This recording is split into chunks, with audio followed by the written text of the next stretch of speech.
एक घने पेड़ पर एक सुंदर तोता रहता था। उसके दो छोटे छोटे बच्चे थे जो देखने में बिल्कुल एक जैसे लगते थे।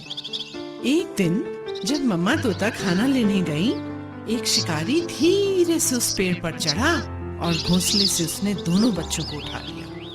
और जब उनको झूले में डाल रहा था, एक तोता तो उड़ गया, पर दूसरे को उसने झूले में डाल लिया और अपने घर ले गया।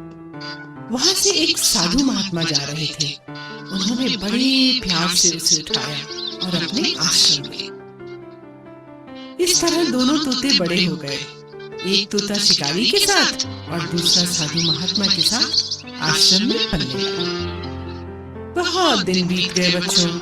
एक दिन एक राजा उस जंगल से गुजर रहा था। उसे एक आवाज सुनाई दी, मालिक मालिक, आप तीर कमान उठाकर इस आदमी को तुरंत मार डालो।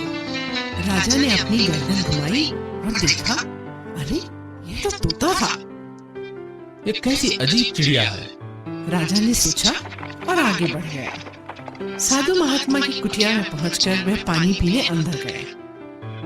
राजा ने अब दूसरे तोते के पिंजरे की ओर देखा।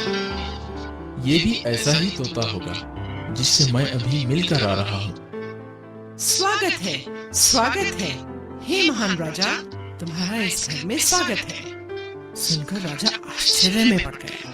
सोचने लगा, देखने में तो शिकारी का तोता भी बिल्कुल ऐसा ही दिखता था, परंतु स्वभाव में कितना अंतर है। राजा पिंजरे के पास गया और बोला, मैंने जंगल में एक तुम जैसा तोता देखा था, जो देखने में तो तुम्हारे ही जैसा था, पर स्वभाव में बड़ा कठोर था। क्या वह शिकारी के घर में रहता था? तोते ने पूछा। हाँ हाँ, वही था वो तोता। राजा ने तुरंत उत्तर दिया। तोते की आंखों में दुख के आंसू बह निकले और उसने राजा को बताया, वही तो मेरा बेचारा भाई है। हम दोनों एक ही घोंसले में रहते थे। एक दिन जब मेरी माँ दाना चुगने गई हुई थी, एक शिकारी ने हम दोनों भाइयों को अपने जाल में फंसा लिया।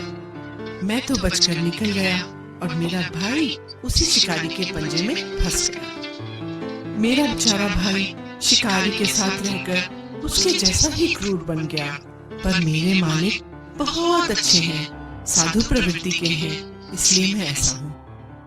अच्छी संगति का अच्छा प्रभाव।